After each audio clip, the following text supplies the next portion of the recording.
Hello everyone, welcome to own by Shukam. My name is Shubhavati Singh और आज की इस वीडियो में हम कवर करने वाले हैं B cell activation with the help of T dependent cells, यानी कि टी पे डिपेंडेंट होकर, यानी कि with the help of T cell किस तरीके से बी सेल एक्टिवेट होते हैं।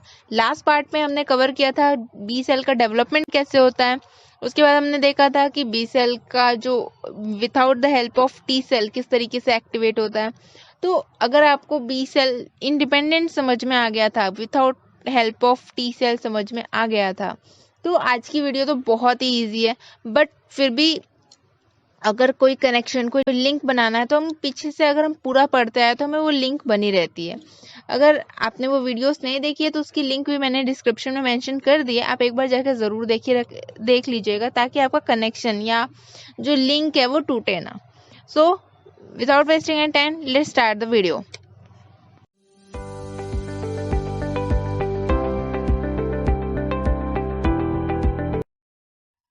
हमने लास्ट पार्ट में बी सेल एक्टिवेशन देखा था, राइट। हम इसे एक छोटे से रिवीजन फॉर्म में लेके आते हैं ताकि हम कुछ लिंक बना सकें। जैसे हमने लास्ट पार्ट में टी सेल इंडिपेंडेंट के बारे में पढ़ा था कि टी सेल इंडिपेंडेंट से किस तरीके से बी सेल का एक्टिवेशन हो सकता है। और इस पार्ट में हम पढ़ने वाले हैं या हम फोकस करने वाले हैं टी सेल डिपेंडेंट पर, जिसमें जो हमारा एंटीजन है वो टी सेल के हेल्प से ही रिस्पॉन्स करेगा, राइट। और जो एंटीजन है वो क्या हो सकते हैं, कौन कौन से हो सकते हैं, प्रोटीन्स, जो सॉल्युबल प्रोटीन्स होते हैं वो हमारा टी सेल की हेल्प से एक्टिवेट होते हैं। ओके, तो देखते हैं किस तरीके से ये एक्टिवेट होते हैं। चलिए अब देखते हैं बी सेल किस तरीके से टी सेल की हेल्प से एक्टिवेट होता है। सबसे पहले मान लीजिए कि ये है हमारा बी सेल, ओके, और ये है हमारा टी सेल। स्ट्रक्चर डिफरेंशिएट हो गया। और ये जो आपको नज़र आ रहे हैं ये है हमारा इम्यूनोग्लोबिन, यानी कि एंटीबॉडी। Okay, antibody.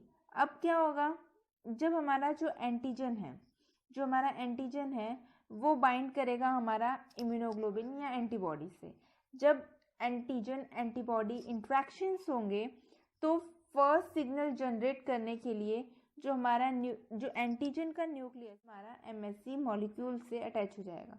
और यहाँ पे कौन सा एमएससी मॉलिक्यूल टी सेल से अटैच होता है, यहाँ पे जैसे टी हेल्पर सेल है, राइट, तो यहाँ पे एमएससी सेकेंड मॉलिक्यूल अटैच होगा। ओके, एमएससी सेकेंड मॉलिक्यूल जैसे ही हमारे एंटीजन से बाइंड करेगा, तो जो टी हेल्पर सेल है, जो हमारा टी हेल्पर सेल है, टी सेल है, उससे TCR यानी कि टी सेल रिसेप्टर के साथ उसकी बॉन्डिंग हो जाएगी। तो ये आप बॉन्डिंग देख सकते हैं, राइट। ये बॉन्डिंग आपको नज़र आ रही होगी जिसमें MSC2 एंटीजन एंड TCR की बॉन्डिंग हुई। और जैसे ही TCR से बाइंड किया उसके बाद जो CD4 है, जो हमारे टी सेल्स के सरफेस पर CD4 एंटीजन, जो CD4 मार्कर प्रेजेंट होगा वो बाइंड कर जाएगा हमारा MSC2 मॉलिक्यूल से। कौन सा मॉलिक्यूल है यहाँ पे, MSC2 मॉलिक्यूल से। उससे बाइंड करने के बाद फर्स्ट सिग्नल प्रोड्यूस होगा। यहाँ पे आप देख सकते हैं हमारा सिग्नल कौन सा प्रोड्यूस हो गया, फर्स्ट सिग्नल। और फर्स्ट सिग्नल प्रोड्यूस होने के बाद, फर्स्ट सिग्नल जैसे ही प्रोड्यूस होगा वैसे ही हमारा बी सेल के सरफेस पे B7 और टी सेल के सरफेस पे CD28। ओके, ये दोनों मार्कर हमारे सरफेस पर, मतलब बी सेल के सरफेस पे एंड टी सेल के सरफेस पे।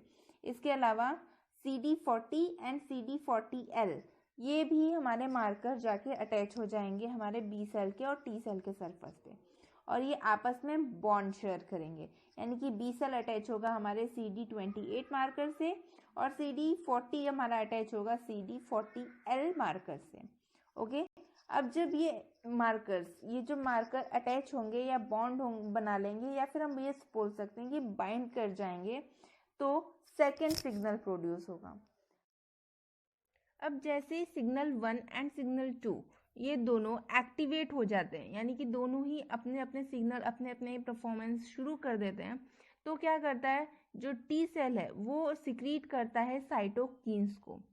साइटोकिन्स को अगर सिक्रीट करने लगता है, जैसे कि इसमें ये सिक्रीट कर सकता है IL-2, IL-4 एंड IL-5, और भी अदर्स भी करता है, पर मेजरली ये 3 करता है, ठीक है।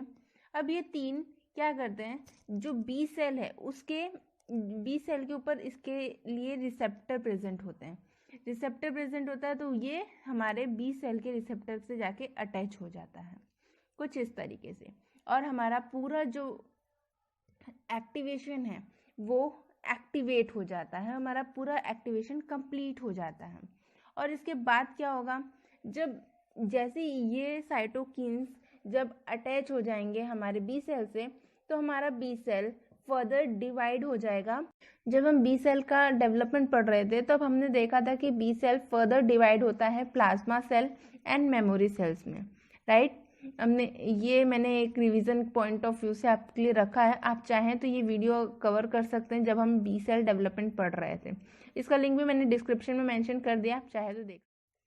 अब क्या होता है, जब ये प्लाज्मा मेम्ब्रेन, जो प्लाज्मा सेल्स होती है जो हमारी प्लाज्मा सेल्स होती हैं, वो कुछ टाइम के बाद जब इनिशियल रिस्पॉन्स शुरू होता है तब डेड हो जाती है, यानी उसका रिस्पॉन्स कंप्लीट हो जाता है, उसके बाद वो डेड हो जाती है। लेकिन जो मेमोरी सेल्स हैं वो हमारे लॉन्ग टर्म के लिए हमारे बोन मैरो में जाके सेव हो जाती हैं।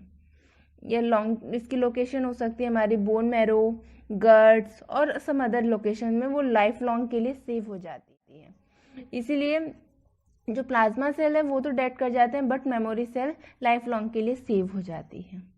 और जो हमारा बी सेल है वो माइग्रेट करता रहता है लिम्फॉइड और स्पिन की मदद से डिफरेंशिएट होता रहता है इसी तरीके से। That's all for today's video. आज की इस वीडियो को हमने बहुत ही ब्यूटीफुली और बहुत ही सिंपल वे में समझने की कोशिश की है। आई होप कि सारे पॉइंट्स क्लियर हो गए होंगे आपको भी। मुझे कमेंट करके ज़रूर बताइएगा कि आपके सारे पॉइंट क्लियर हैं या कोई पॉइंट मिस हुआ है जो आपको समझना है, तो हम उसमें आगे वीडियो बनाएंगे। ओके, इसके अलावा जैसे कि मैंने आपसे कहा था कि मैंने ये रेफरेंस लिया है क्यूबे की बुक से, आप चाहें तो बुक भी परचेज कर सकते हैं। इसके अलावा मैंने और भी बुक्स जो लाइफ साइंस से रिलेटेड है वो मैंने डिस्क्रिप्शन में मेंशन कर दी है, आप चाहे तो वहां पे देख सकते हैं। So thanks for watching friends. और अगर आपको वीडियो अच्छी लगी है, हेल्पफुल लगी है, तो लाइक ज़रूर कीजिएगा, चैनल को सब्सक्राइब कीजिएगा और बेल आइकन को ज़रूर प्रेस कर लीजिएगा ताकि आपको फर्दर अपडेट्स टाइमली प्रोवाइड हो सके। So thank you.